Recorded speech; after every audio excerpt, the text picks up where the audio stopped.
Pasta 2. Faixa 1. 2. A felicidade é um problema.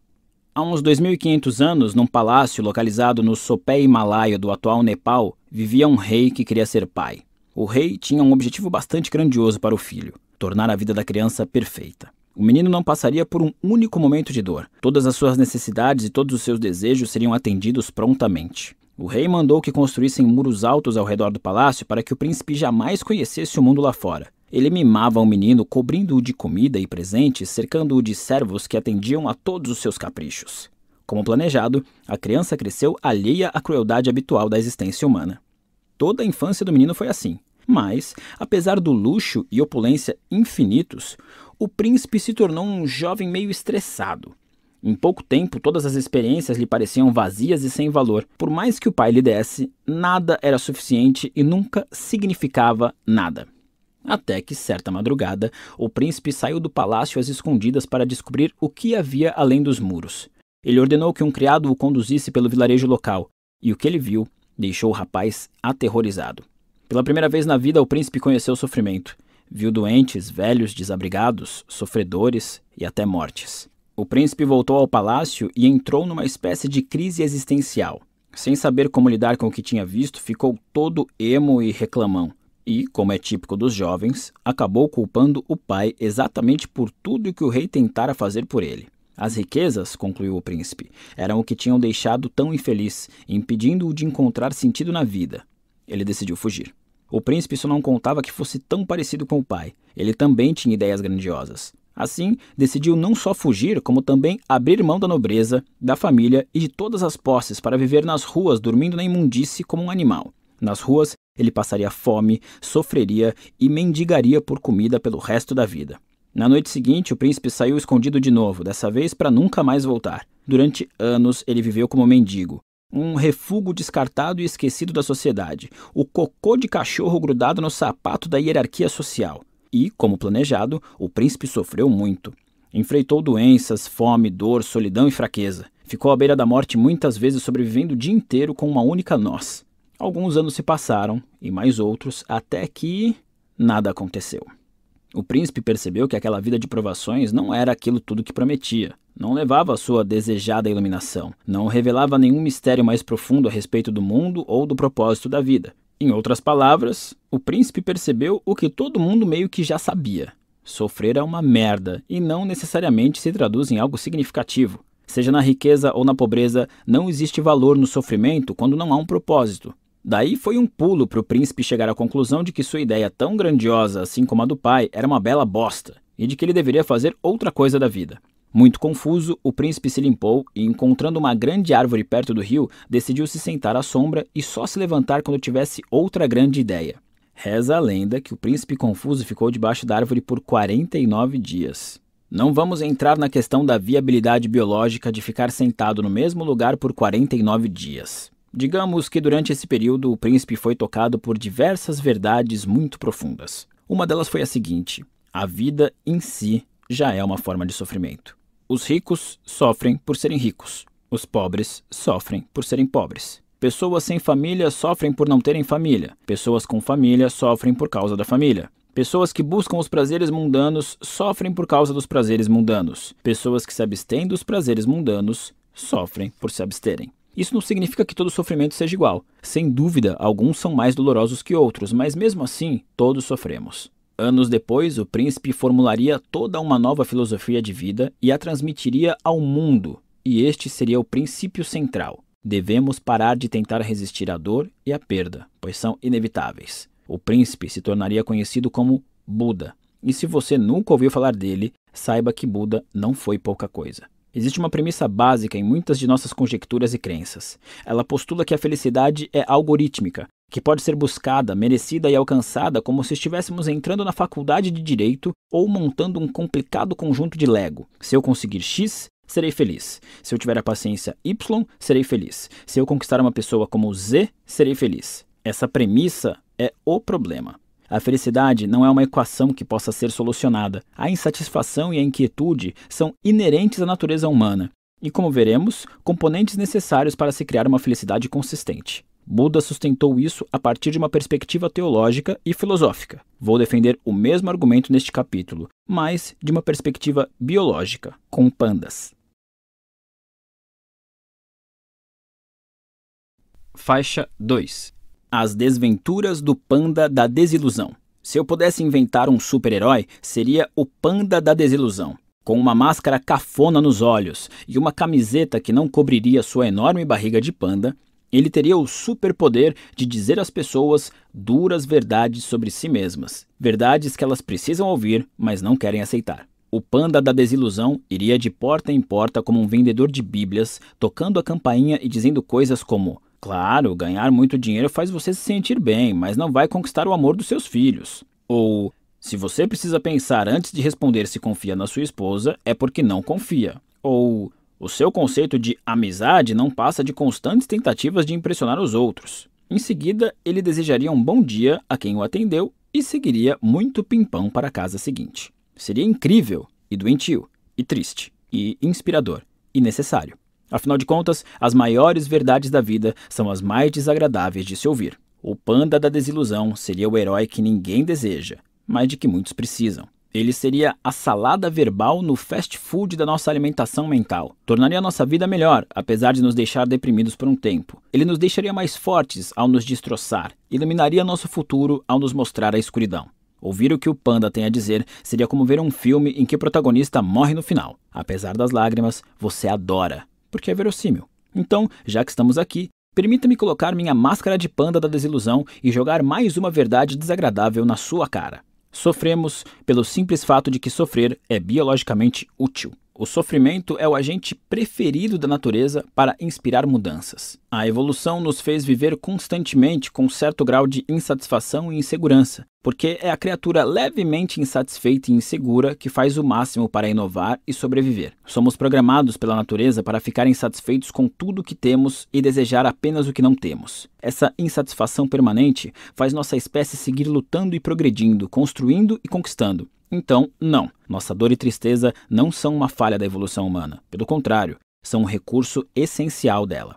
A dor, em todas as suas formas, é o meio mais efetivo de que nosso corpo dispõe para gerar ação. Imagine algo simples como dar uma topada com o dedão do pé. Se você for como eu, sua reação é gritar tantos palavrões que fariam o Papa Francisco chorar. Ou você culpa o pobre objeto inanimado pelo seu sofrimento.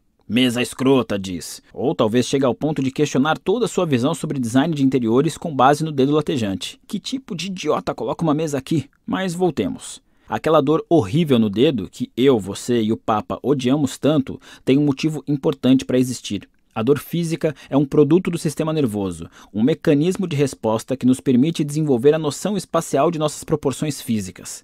Aonde podemos ou não podemos ir, ou o que podemos ou não tocar. Quando excedemos esses limites, nosso sistema nervoso nos pune para que a gente preste atenção e nunca mais repita o erro. Essa dor, por mais que a odiemos, é útil. É ela que nos ensina no que devemos prestar atenção quando somos pequenos ou quando estamos distraídos. Ela nos ajuda a descobrir o que faz bem e o que faz mal. Ajuda a entender e aceitar nossas limitações. Ajuda a não brincar perto de um fogão aceso nem enfiar objetos de metal em tomadas. Sendo assim, nem sempre é benéfico evitar a dor e buscar apenas o prazer, já que às vezes a dor tem importância vital para o nosso bem-estar. E não existe apenas a dor física. Como qualquer um que já tenha sido obrigado a assistir ao episódio 1 de Star Wars pode confirmar, nós, humanos, também somos capazes de sofrer extrema dor psicológica. Na verdade, pesquisas descobriram que o cérebro não registra muita diferença entre a dor psicológica e a física. Então, quando digo que senti meu coração ser atravessado lenta e repetidamente por uma adaga quando minha primeira namorada me traiu e me largou,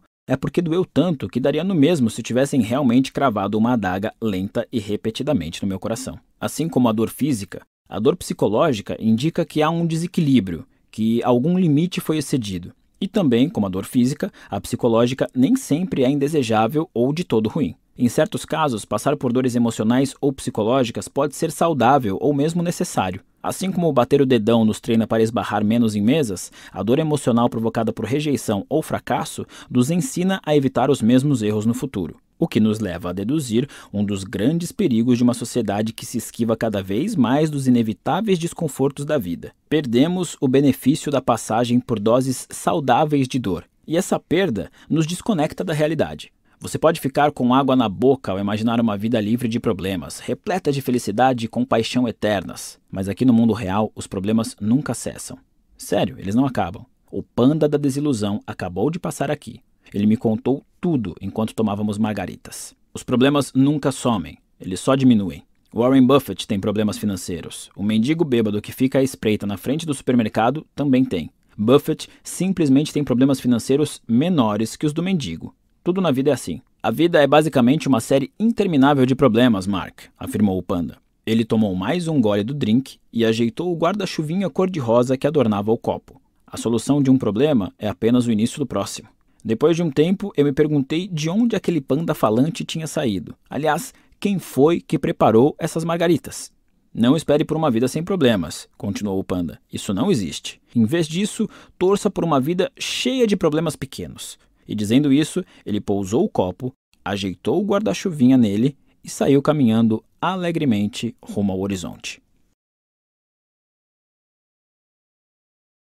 Faixa 3. Felicidade é resolver problemas.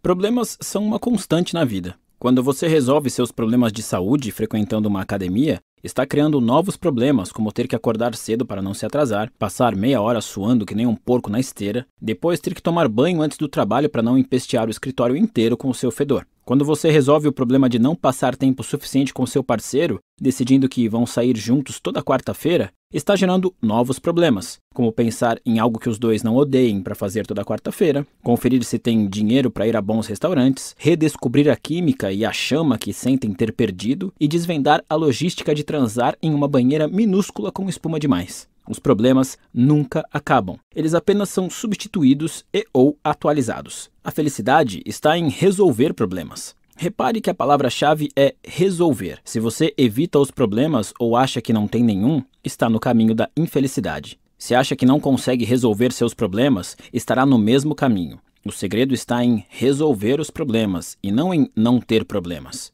Para ser feliz, é preciso ter algo para resolver. Assim, a felicidade é uma forma de ação. É uma atividade, não algo que você recebe de forma passiva, que descobre magicamente numa lista do BuzzFeed ou em algum guru. Ela não surge quando você finalmente ganha o suficiente para construir mais um cômodo na sua casa. Ela não está esperando por você em algum lugar, alguma ideia, algum emprego, nem num livro, aliás. Felicidade é um exercício constante, porque resolver problemas é um exercício constante. As soluções para os problemas de hoje serão a base dos problemas de amanhã, e assim por diante. A verdadeira felicidade só se dá quando você descobre quais problemas gosta de ter e de resolver. Às vezes são problemas simples. Comer bem, viajar, zerar o jogo que você acabou de comprar. Outras vezes, porém, são problemas abstratos e complexos. Manter um bom relacionamento com sua mãe, encontrar uma carreira em que se sinta confortável, criar um círculo de amigos fiéis. Sejam quais forem seus problemas, o conceito é o mesmo. Resolva-os e seja feliz. Infelizmente, para muitas pessoas, a vida não é tão simples assim. Isso porque elas estragam tudo fazendo alguma dessas merdas. 1. Negação. Existem algumas pessoas que negam que os problemas sequer existam e, como negam a realidade, precisam se iludir e se alienar o tempo todo. Isso pode fazê-las se sentir bem a curto prazo, mas leva a uma vida de insegurança, neurose e repressão emocional. 2. Vitimização. Há quem prefira acreditar que nada pode fazer para resolver seus problemas. As vítimas tentam culpar os outros ou circunstâncias externas. Isso pode fazê-las se sentir melhor a curto prazo, mas leva a uma vida de raiva, desamparo e desespero. As pessoas negam e culpam os outros pelos próprios problemas simplesmente porque é fácil e provoca alívio, enquanto resolvê-los é difícil e muitas vezes gera sofrimento. Culpa e negação dão barato. São uma fuga temporária dos problemas, o que proporciona uma sensação passageira de melhora. Há diversas formas de obter euforia, seja pela ingestão de substâncias como o álcool, seja pela sensação de altivez moral ao culpar os outros, ou pela emoção de uma aventura arriscada. Basear a vida em picos de euforia é superficial e improdutivo. Grande parte do mercado da autoajuda se sustenta em vender euforia, em vez de ensinar as pessoas a resolver problemas legítimos. Muitos gurus ensinam novas formas de negação e enchem o público de exercícios que causam bem-estar a curto prazo, mas que ignoram a raiz do problema. Lembre-se, nenhuma pessoa feliz de verdade tem necessidade de ficar diante de um espelho repetindo para si mesma que é feliz. Outro problema da euforia é que ela vicia. Quanto mais dependemos dela para sentirmos uma melhora em nossos problemas ocultos, mais recorremos a tal recurso. Assim, quase tudo pode se tornar um vício, dependendo do motivo pelo qual é usado. Todos temos nossos métodos preferidos para entorpecer a dor causada pelos problemas. E não há nada de errado nisso, desde que sejam usados em doses moderadas. Quanto mais evitamos e mais nos entorpecemos, mais doloroso será quando finalmente confrontarmos nossos problemas. Faixa 4.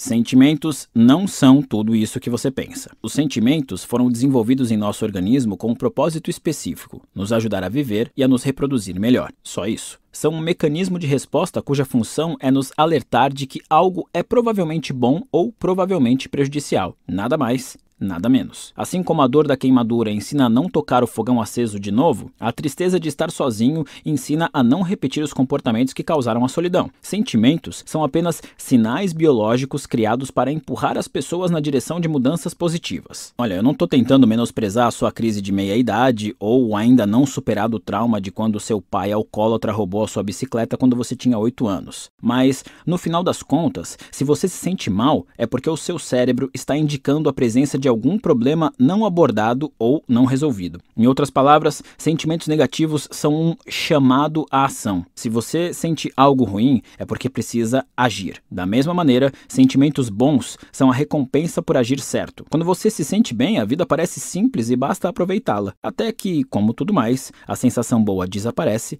porque sempre surgem mais problemas. Sentimentos fazem parte da equação da vida, mas não são a única variável. Não é porque algo causa uma sensação boa que é bom. Não é porque algo causa uma sensação ruim que é ruim. Sentimentos são apenas sinalizadores, conselhos dados pela neurobiologia, não ordens. Portanto, nem sempre devemos confiar neles. Pelo contrário, acho que precisamos criar o hábito de questioná-los. Muita gente é ensinada a reprimir as emoções por diversas razões pessoais, sociais ou culturais, sobretudo as negativas. Só que, infelizmente, negar os sentimentos negativos é negar vários dos mecanismos de resposta que ajudam a resolver problemas. Como resultado, muitos dos indivíduos reprimidos têm dificuldade em lidar com os problemas ao longo da vida. E, se não conseguem resolver seus problemas, não têm como ser felizes. Lembre-se, a dor tem um propósito. No entanto, há também quem se identifique demais com as emoções. Tudo se justifica apenas porque a pessoa se sentiu assim. Ah, eu quebrei seu para-brisa, mas foi porque eu estava com ódio, não pude evitar. Ou, eu larguei a faculdade e me mudei para o Alasca porque eu senti que era o certo a fazer. Tomar decisões com base apenas no que o seu coração manda, sem o auxílio da razão para se manter na linha, é pedir para dar merda. Sabe quem baseia a vida nas emoções? Crianças de 3 anos. Cachorros. Sabe o que mais crianças de 3 anos e cachorros fazem? Cagam no tapete. A obsessão e a atenção exagerada aos sentimentos sempre falham pela simples razão de que sentimentos não duram. O que nos faz feliz hoje não nos fará amanhã, porque a nossa biologia sempre vai demandar algo mais. A fixação pela felicidade inevitavelmente nos leva a uma busca incessante por outra coisa. Uma casa nova, um relacionamento novo, mais um filho, mais um aumento. E, apesar de todo o nosso esforço, acabamos nos sentindo do mesmo jeito que no começo, insuficientes. Os psicólogos às vezes se referem a esse conceito como a esteira hedonista. A ideia de que estamos sempre nos esforçando para mudar a nossa vida, mas na verdade nunca nos sentimos muito diferentes. É por isso que nossos problemas são recorrentes e inevitáveis. A pessoa com quem você se casa é a mesma com quem você briga. A casa que você compra é a mesma que você reforma. O emprego dos seus sonhos é o mesmo que vai estressá-lo. Tudo vem com um sacrifício embutido. Ou seja, o que nos faz bem vai inevitavelmente nos fazer mal também. O que ganhamos também é o que perdemos. O que nos proporciona experiências positivas definirá também as negativas. Esse conceito é difícil de engolir. Nós gostamos de pensar que existe uma felicidade derradeira a alcançar. Gostamos de pensar que é possível alcançar um alívio permanente do sofrimento. Gostamos de pensar que é possível se sentir para sempre pleno e satisfeito com a vida. Mas não é. Faixa 5. Escolha suas batalhas. Se eu lhe perguntar o que você quer da vida e você disser algo como: quero ser feliz, ter uma família maravilhosa e um emprego de que eu goste, Essa é uma resposta tão comum e previsível que não significa nada. Todo mundo gosta do que é bom. Todo mundo quer ter uma vida sem preocupações, feliz e fácil, se apaixonar, ter relacionamentos incríveis, parceiros sexuais fantásticos, ser lindo, ganhar dinheiro, ser popular, respeitado, admirado e tão foda que as multidões se abrirão como o mar vermelho quando você passar. Todo mundo quer isso. É fácil querer isso. Uma pergunta mais interessante que a maioria das pessoas nunca considera é: qual dor você quer na vida? Pelo que você está disposto a lutar? Porque isso é muito mais determinante na definição do seu futuro. Por exemplo, muita gente quer ter a melhor sala do escritório e ganhar rios de dinheiro. Mas não é qualquer um que está disposto a trabalhar 60 horas por semana, fazer longos trajetos indo e voltando do escritório, preencher uma montanha de papelada odiosa e vencer hierarquias corporativas arbitrárias só para escapar dos opressores cubículos infinitos. Muitas pessoas querem o melhor sexo do mundo e um relacionamento incrível,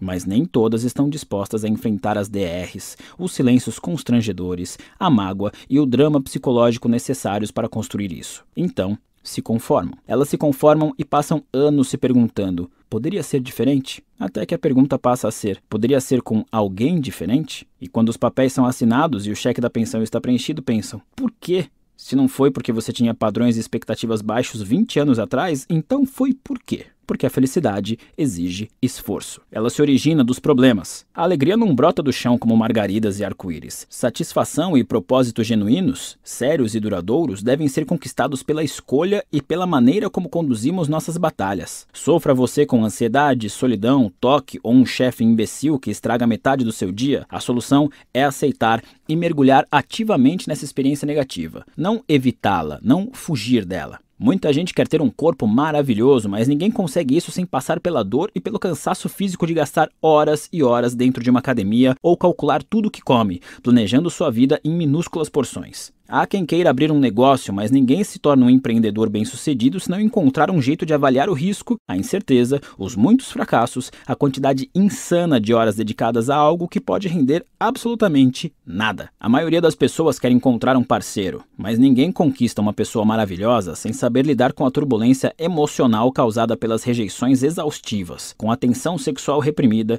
e com a obsessão em olhar fixamente para um celular que nunca toca. Tudo isso faz parte do jogo do amor. É impossível ganhar sem jogar. O que determina o sucesso não é de que prazer você quer desfrutar. A questão relevante é qual dor você está disposto a suportar. O caminho da felicidade é cheio de obstáculos e humilhações. Você tem que escolher alguma coisa. Não dá para levar uma vida sem dor. Nem tudo são rosas e unicórnios o tempo todo. A pergunta sobre o prazer costuma ser fácil e quase todos nós temos uma resposta parecida. Interessante mesmo é a pergunta sobre a dor. Qual dor você prefere tolerar? Essa é a pergunta difícil, porém relevante. A pergunta que vai levá-lo a algum lugar. É a pergunta que pode mudar perspectivas, vidas. É o que faz de mim quem eu sou, que faz de você quem você é. É o que nos define, nos distingue e, no final das contas, nos une. Durante boa parte da adolescência e início da vida adulta, tive a fantasia de ser músico. Mais especificamente, um astro do rock. Sempre que ouvia um solo de guitarra sensacional, fechava os olhos e me imaginava no palco, tocando sob os gritos da multidão, enlouquecendo as pessoas com o esplendor do meu dedilhado. Eu me perdia nessa fantasia por horas a fio. Para mim, a questão nunca foi se eu tocaria para multidões histéricas, e sim quando. Eu tinha tudo planejado. Só estava esperando até poder investir a energia e o esforço necessários para chegar lá e deixar minha marca. Primeiro, tinha que terminar a escola. Depois,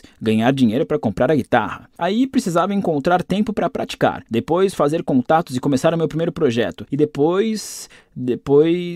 nada. Apesar de eu ter passado metade da vida fantasiando, esse sonho nunca se tornou realidade. E foi preciso muito tempo e muita luta para que eu finalmente descobrisse por quê. Eu não queria aquilo de verdade. Minha paixão era pelo resultado. Eu, lá no palco, colocando minha alma na música. As pessoas aplaudindo. Eu arrasando. Mas não pelo processo. E por causa disso, fracassei. Várias vezes. Sinceramente, eu nem tentei o suficiente para fracassar. Eu mal tentei. O esforço diário de praticar, a logística de encontrar uma banda e ensaiar, a dificuldade de arranjar shows e fazer as pessoas aparecerem e se interessarem, as cordas arrebentadas, o amplificador estourado, os 20 quilos de equipamentos que eu precisaria levar de lá para cá sem carro. O sonho é imenso e a escalada até o topo é interminável. O que eu levei muito tempo para descobrir é que eu não gostava muito de escalar, eu só gostava de me imaginar no cume. Segundo a narrativa cultural dominante, eu decepcionei a mim mesmo. Eu sou um desistente, um perdedor, eu não tenho talento. Eu abri mão do meu sonho e talvez tenha sucumbido à pressão social. Mas a verdade é muito menos interessante que essas explicações. A verdade é que eu achei que eu queria uma coisa, mas não queria. Fim de papo. Eu queria a recompensa e não as dificuldades. Eu queria o resultado e não o processo. Eu não era apaixonado pela luta, e sim pela vitória. E a vida não funciona assim. Você é definido pelas batalhas que está disposto a lutar. As pessoas que gostam da batalha da academia são aquelas que participam de triatlos, têm barriga de tanquinho e conseguem levantar um carro. As pessoas que gostam das longas horas de trabalho e da política de ascensão na hierarquia corporativa são as que chegam rapidamente ao topo. As pessoas que gostam das tensões e incertezas do estilo de vida do artista faminto são, no final das contas, as que chegam aos palcos. Isso não tem nada a ver com força de vontade ou coragem. Não é a repetição da ladainha "não há vitória sem dor". É o componente mais simples e básico da vida.